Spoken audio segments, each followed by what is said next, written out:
اللہ الرحمن الرحیم۔ سرمایہ دارانہ معاشرت معاشرے کی اس تنظیم کو کہتے ہیں جہاں سرمایہ یعنی حرص و حسد کی اقلیت کی بنیاد پر اجتماعی فیصلے کیے جاتے ہیں۔ یہاں ہر معاشرتی ادارہ مارکیٹ کے تعقل کے ماتحت ہوتا چلا جاتا ہے۔ اس کو سمجھنے کی ضرورت ہے۔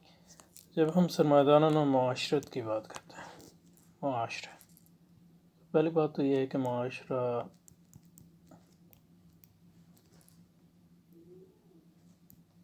سرمایہ دارانہ معاشرے بھی ہوتے ہیں اور غیر سرمایہ دارانہ،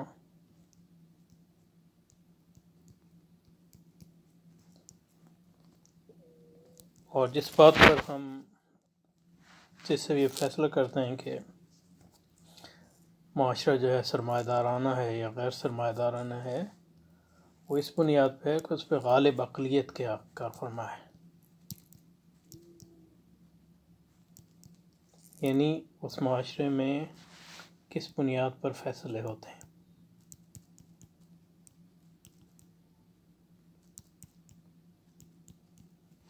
اور کن فیصلوں کو معقول سمجھا جاتا ہے اور کن فیصلوں کو غیر معقول سمجھا جاتا ہے، اس بنیاد پہ آپ فیصلہ کر لیں گے معاشرہ جو ہے سرمایہ دارانہ ہے یا غیر سرمایہ، غالب کی بنا پہ۔ یعنی یہ تو نہیں ہوتا کہ دوسری ساری اقلیت جو ہیں کہ کہیں سے یعنی غائب ہو جاتی ہیں، ایسا کبھی نہیں ہوتا، نہ فرد کی زندگی میں، نہ معاشرے کی زندگی میں، نہ ریاست کی زندگی میں۔ اور جیسا کہ ہم نے دیکھا تھا جب ہم اقلیت کا تھوڑا بہت مطالعہ کر رہے تھے کہ عقل کی کتنی اقسام ہوتی ہیں، تو جو معاشروں کے فیصلے ہوتے ہیں وہ ان فیصلوں میں جو ہے فیصلے جو ہیں ذرائع پہ بھی ہوتے ہیں، یعنی معاشرے کے جو مقاصد ہیں ان کے مطابق کون سے ذرائع جو ہیں استعمال کیے جائیں ان معاشروں کے ان مقاصد کو حاصل کرنے کے لیے، اور وہ فیصلے جو ہیں مقاصد کی بنیاد پر بھی ہوتے ہیں، کیا مقاصد جو ہیں اچھے ہیں اور کون سے مقاصد برے ہیں اور کون سے مقاصد کو ترجیح دینا چاہیے۔ اور معاشرہ اصل میں ایک تربیت گاہ ہے جہاں جو ہے فرد کی تشکیل ہوتی ہے، اور اسی سے فرد جو ہے بنیادی طور پہ سیکھتا ہے کہ کون سے مقاصد جو ہے بالا تر ہیں، کون سے مقاصد جو ہے اعلیٰ ہیں، کون سے مقاصد جو ہے کو اولیت ہے، کون سے مقاصد کو اولیت نہیں ہے، وغیرہ وغیرہ۔ تو معاشرہ ایک یعنی کسی بھی تہذیب میں معاشرہ جو ہے ایک تربیت گاہ ہے، ایجوکیشنل انسٹیٹیوشن بھی ہے، ثقافتی ادارہ بھی ہے، اور معاشرے کے یعنی اداروں میں اہم ترین ادارہ جو ہے خاندان ہے۔ تو یہ تو پہلی بات ہے۔ تو سرمایہ دارانہ معاشرے وہ معاشرے ہیں جہاں سرمایہ دارانہ حرص و حسد، اچھا، تو سرمایہ دارانہ جو معاشرے جو ہیں وہ سرمایہ دارانہ بھی ہو سکتے ہیں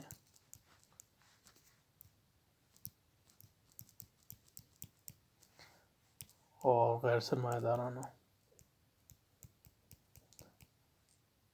تاریخ میں غیر سرمایہ دارانہ معاشروں کی کئی مثالیں ملتی ہیں، اور آج بھی ملتی ہیں۔ یہ ہے کہ غیر سرمایہ دارانہ معاشرے جو ہے کم سے کم ہوتے جا رہے ہیں، اور سرمایہ داری کی غلبے کا مقصد یہی ہے کہ غیر سرمایہ دارانہ معاشرے جو ہے سرمایہ دارانہ معاشروں میں تبدیل ہو رہے ہیں۔ یعنی آپ پچھلے پاکستان کی ہی مثال لیں، 30 سال کی اگر معاشرتی تاریخ کا مطالعہ کریں تو آپ دیکھیں گے کہ پاکستانی معاشرہ جو ہے وہ یعنی غالب طور پہ غیر سرمایہ دارانہ معاشرہ تھا، وہ سرمایہ دارانہ معاشرہ بنتا جا رہا ہے۔ کیونکہ کہا جا سکتا ہے کہ ابھی بھی یہ جو ہے ٹرانسفارمیشن پوری طرح نہیں ہو رہی ہے، ابھی بھی اس میں جو ہے غیر سرمایہ دارانہ معاشرت کی جو ہے جھلک باقی ہے۔ ایون یہ بھی کہا جا سکتا ہے کہ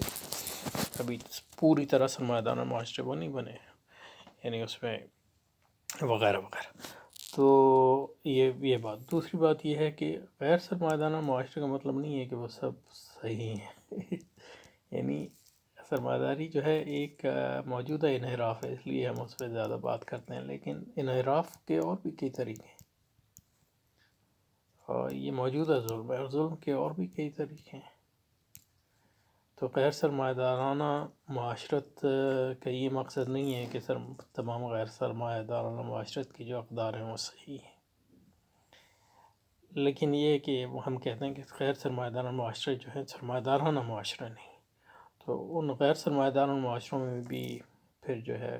وہ معاشرے ہوں گے جو عدل پر قائم ہیں اور حق پر قائم ہیں، اور معاشرے ہوں گے جو حق پر قائم نہیں ہے، نہ حق پر قائم ہے. تو یہ تو پہلی بات. دوسری اہم بات یہ ہے تو معاشرے جو ہے کہ ہو گئے سرمایہ دار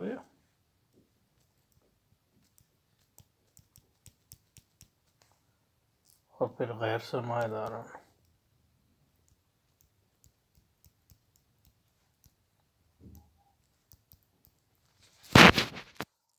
اور غیر سرمایہ داران معاشرے پہ پھر جو ہے اب کہیں مذہبی اور غیر مذہبی معاشرے، اور مذہبی معاشروں میں بھی پھر آپ کہیں حق اور غیر حق. یہ اور عموماً سرمایہ داران معاشرے کو سول معاشرے یا سول سوسائٹی کہا جاتا ہے. تو جو سرمایہ داری کے حامی ہیں وہ ایک یعنی فراڈ چلاتے ہیں، کیونکہ وہ یہ یعنی آج کل ہمارا کیونکہ سول سوسائٹی جو ہے ایک اہم ذریعہ بن کے ہے جس کے ذریعے مذہبی معاشروں کو جو ہے تتر بتر کیا جاتا ہے، اور ان کی جگہ جو ہے سرمایہ دارانہ معاشروں کو قائم کیا جاتا ہے سول سوسائٹی کے اداروں کے ذریعے. تو اس لیے ایک فراڈ ہمارے یہاں یہ چلا ہے کہ سول سوسائٹی کو لوگوں کو یہ جتایا جاتا ہے کہ سول سوسائٹی اور معاشرہ ایک ہی چیز نہیں. سول سوسائٹی جو ہے صرف سرمایہ دارانہ معاشرے کو کہتے ہیں، اور ہم اس کی خصوصیات پھر ابھی آئیں گے. اور سرمایہ دارانہ معاشرہ یا سول سوسائٹی وہ سوسائٹی ہوتی ہے جس میں تمام فیصلے، غالب فیصلے حرص و حسد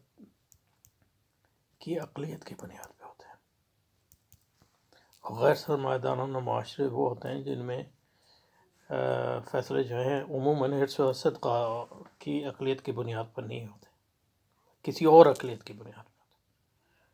اور غیر حرصانہ اور غیر حسدانہ اقلیت جو ہے وہ مذہبی بھی ہو سکتی ہے اور غیر مذہبی بھی ہو سکتی ہے. اور مذہبی جو اقلیت ہے وہ حق بھی ہو سکتی ہے اور غیر حق بھی، کیونکہ سارے مذاہب حق نہیں. تو لیکن عموماً جو غیر سرمایہ دارانہ معاشرے ہوتے ہیں ان میں حق زیادہ غالب ہوتا ہے، کیونکہ سارے جو ہیں آدم علیہ السلام کے اولاد میں سے اور انبیاء ہر قوم کی طرف بھیجے گئے. تو لوگوں کی جو غیر سرمایہ داری سے پہلے غیر سرمایہ دارانہ معاشروں میں جو رسوم اور رواج تھے وہ زیادہ تر جو ہے اس میں حق جو ہے اس کی جھلک ہمیشہ نظر آتی ہے. تو سرمایہ داری وہ اولین معاشرے ہیں جس میں وہ حق جو ہے وہ اتنا گھٹ جاتا ہے کہ وہ نہ ہونے کے برابر رہ جاتا ہے جیسے جیسے معاشرہ جو ہے سرمایہ دارانہ بنتا جاتا ہے. دوسری چیز اس میں جو سمجھنے کی ہے وہ یہ ہے کہ جب ہم بات کرتے ہیں فرد، معاشرے اور ریاست کی،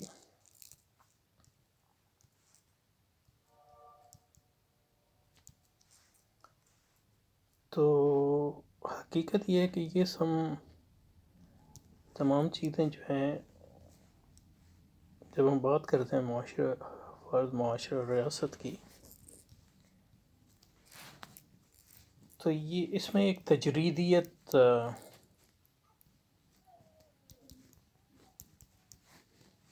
جو ہے وہ کار فرما ہے.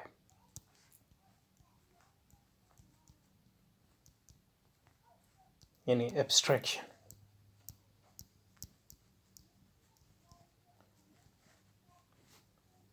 کیونکہ فرد، معاشرہ اور ریاست جو ہے یہ بالکل علیحدہ علیحدہ نہیں ہے، کیونکہ فرد سے معاشرے اور ریاست تعمیر ہوتے ہیں. فرد کے بغیر آپ معاشرے اور ریاست کا تصور نہیں کر سکتے. تو ان معنوں میں جو ہے حقیقت جو ہے وہ صرف یعنی وجودی حقیقت جو ہے یہ صرف فرد کی ہے. لیکن جو معاشرے اور ریاست کی حقیقت جو نمو ہوتا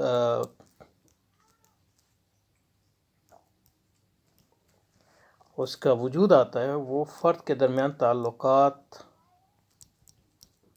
اور افراد کے درمیان جو ہے انٹریکشن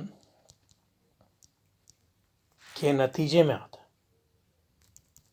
تو اگر فرد نہ ہوتا تو نہ معاشرہ ہوتا نہ ریاست ہوتا. لیکن جب فرد جو ہے تعلقات ایک دوسرے سے قائم کرتے ہیں تو کچھ تعلقات جو ہیں وہ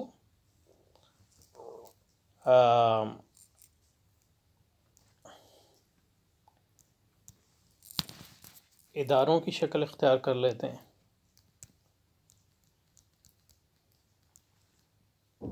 چاہے وہ ادارے جو ہیں وہ مادی ادارے ہوں، آپ ان کو دیکھ سکتے ہوں، یا وہ ادارے ہوں جن کو آپ دیکھ نہ سکتے ہوں لیکن مطلب یہ ہے کہ ان کی ایک حقیقت ہے. جیسے مطلب یہ ہے کہ مسجد ایک معاشرے کا ادارہ ہے اور وہ ریاست کا بھی ادارہ ہے، یا پولیس اسٹیشن جو ہے ایک ریاستی ادارہ زیادہ ہے، معاشرتی ادارہ کم ہے،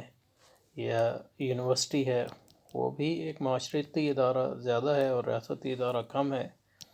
یا اور دوسری چیزیں. یعنی مطلب یہ ہے کہ آپ کی ایک دکان ہے وہ ایک معاشرتی ادارہ زیادہ ہے، ریاستی ادارہ کم ہے. تو افراد کے تعلقات کے نتیجے میں یا خاندان ہے وہ معاشرتی ادارہ زیادہ ہے، ریاستی ادارہ کم ہے لیکن اس کی ریاستی حیثیت بھی ہے. یہ تمام چیزیں جو ہے افراد کے تعلقات کی بنیاد پر متعین ہوتی ہیں. اور افراد کے تعلقات تو یہ چیزیں جو ہے آپ یونیورسٹی کو یا خاندان کو یا مسجد کو یا پولیس اسٹیشن کو دیکھ سکتے ہیں، اس کی ایک مادی حقیقت ہے. لیکن اور دوسرے ادارے ہوتے ہیں، یعنی مطلب یہ ہے کہ جیسے اقدار ہیں، بزرگوں کا ادب ہے، والدین کی اطاعت ہے، صلہ رحمی ہے، نسب و حسب پر فخر ہے. یہ اقدار ہیں جو معاشروں میں اور ریاستوں میں موجود ہوتی ہیں. ان کو مطلب ان کا ایک حقیقی وجود ہے لیکن آپ ان کو دیکھ نہیں پاتے، اس طرح نہیں دیکھتے جیسے ایک مسجد کو یا ایک پولیس اسٹیشن کو آپ دیکھ سکتے ہیں. تو انسان کے تعلقات کے نتیجے میں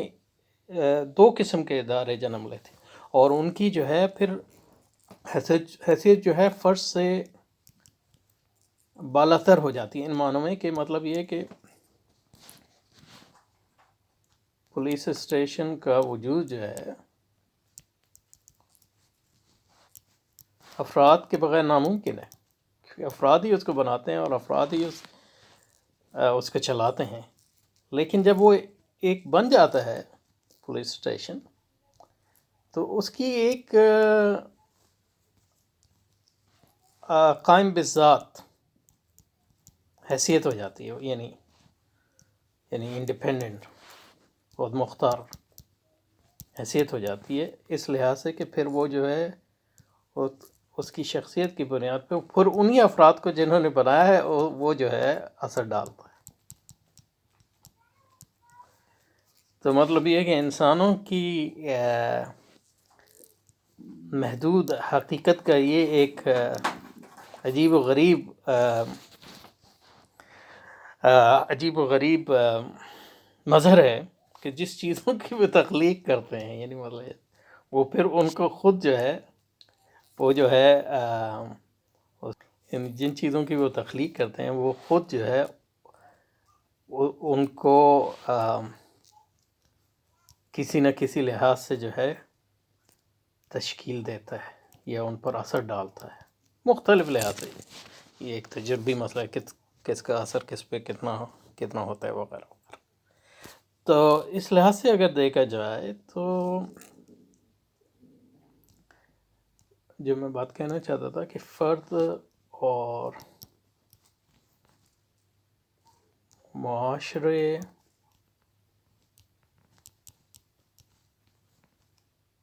اور ریاست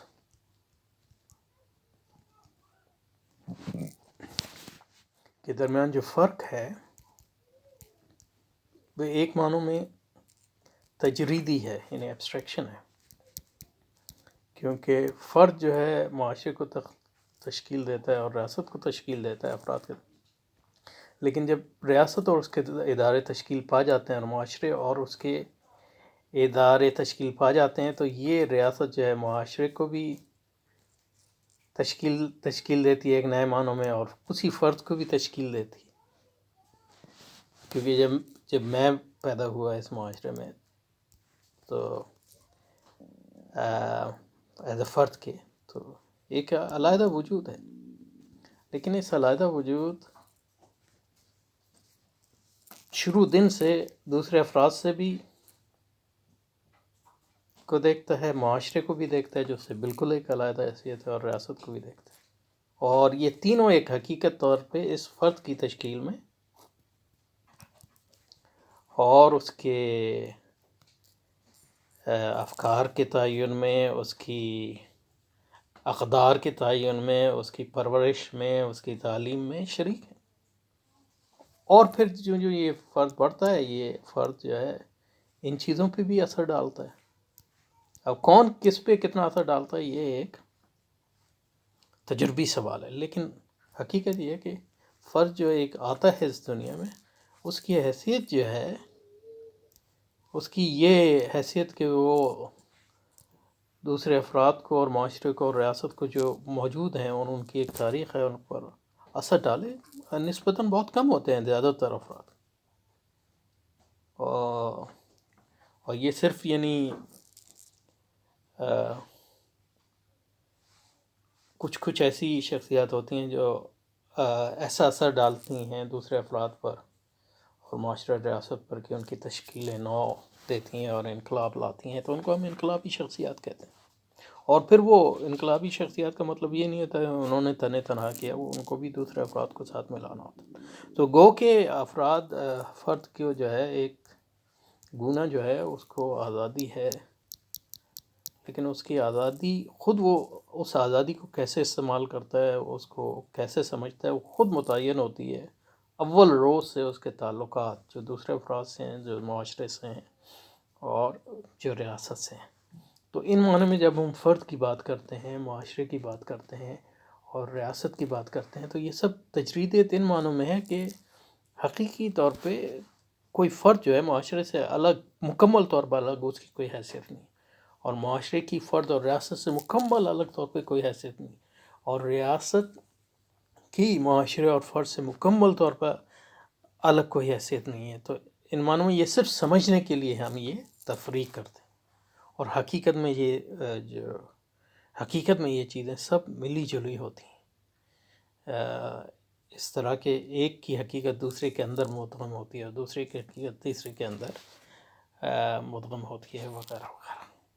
اور اس تجریدیت کا مقصد یہ ہوتا ہے کہ ہم فرد، معاشرے اور ریاست، اس تجریدیت کا مقصد یہ ہے کہ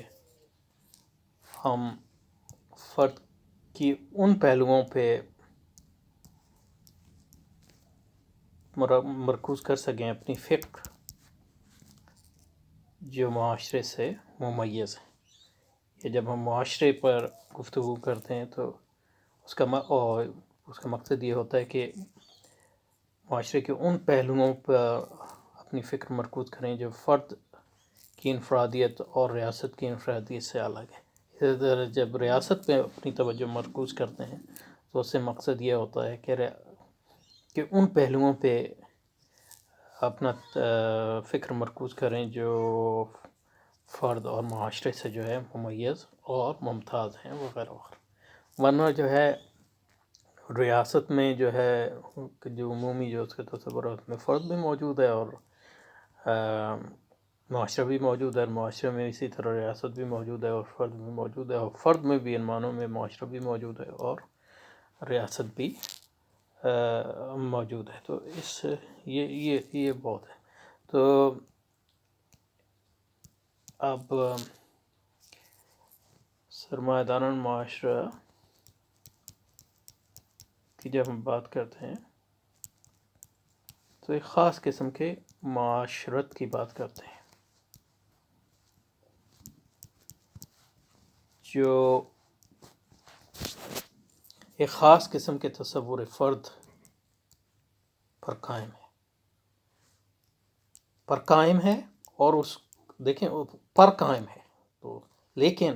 اس تصور فرد کو پھر وہ سسٹین بھی کرتی ہے، اس کو جو ہے اپنی اقدار اور اداروں کے ذریعے فروغ بھی دیتی ہے، اور بغیر اس معاشرت کی یہ انفرادیت جو ہے پنپ نہیں سکتی، اس کی تربیت نہیں ہو سکتی، اس کی تشکیل نہیں ہو سکتی، اور اس کے بغیر ایک خاص قسم کی ریاست بھی نہیں پنپ سکتی، اور خاص قسم کی ریاست بھی جو ہے اس کی تشکیل نہیں ہو سکتی اور وہ سسٹین بھی نہیں ہو سکتی۔ تو سرمایہ دارانہ معاشرہ ان معنوں میں جو ہے سرمایہ دارانہ فرد کی بھی بنیاد ہے اور سرمایہ دارانہ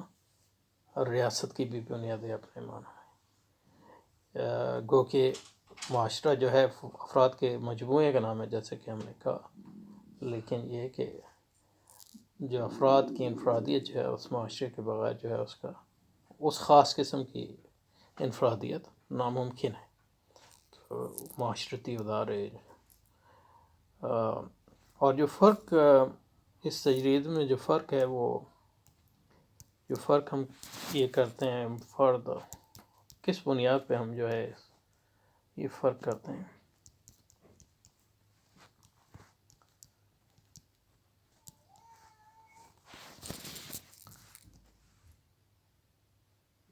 ان بنیاد پہ کرتے ہیں کہ فرد تو ایک مادی اور روحانی حقیقت ہے، اور ان معنوں میں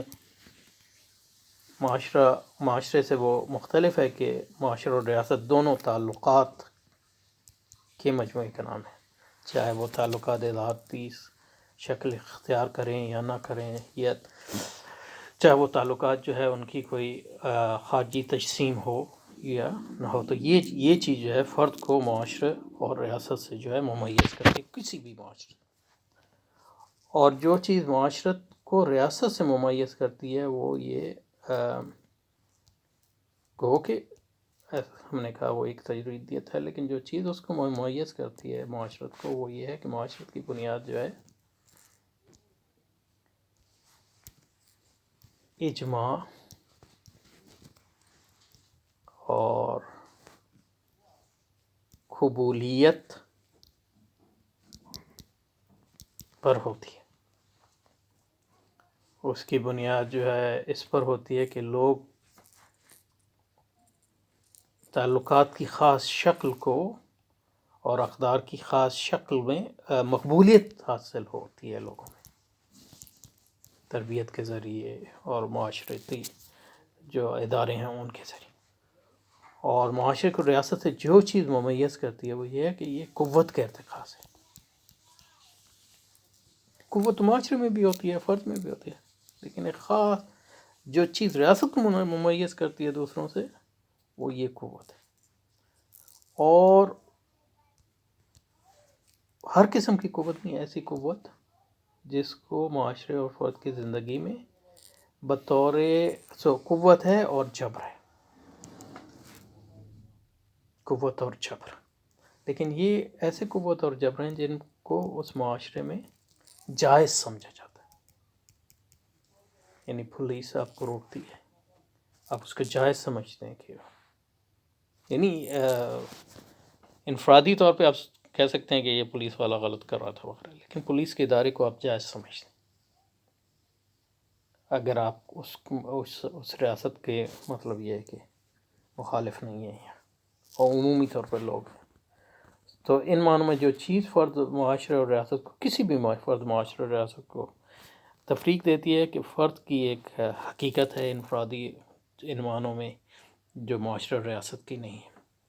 اور معاشرت ان معنوں میں کہ معاشرت ان تعلقات کے مجموعے کا نام ہے جن کی بنیاد جو ہے قبول عام پر ہوتی ہے، مقبولیت پر ہوتی ہے، اداروں کی بھی اور اقدار کی۔ اور ریاست قوت کے ارتکاز کا نام ہے اور جبر کے ارتکاز کا نام ہے، لیکن ایسی قوت ارتکاز جس کو عموماً اس معاشرے میں جو ہے جائز سمجھا جاتا ہے، یا ایٹ لیسٹ اس کو ٹالریٹ کیا جاتا ہے، اس کو ایک یعنی ضرورت کے طور پہ قبول کیا جاتا ہے۔ تو یہ ہم نے اس کی بنیاد رکھ دی ہے، تو اب اس کی بنیاد پہ اگلی بار انشاءاللہ سرمایہ دارانہ معاشرے کو سمجھیں گے، اور پھر سرمایہ دارانہ ریاست کو سمجھیں گے، اور کس طرح یہ سرمایہ دارانہ ریاست اور معاشرہ جو ہے دوسرے معاشروں سے ممیز اور ممتاز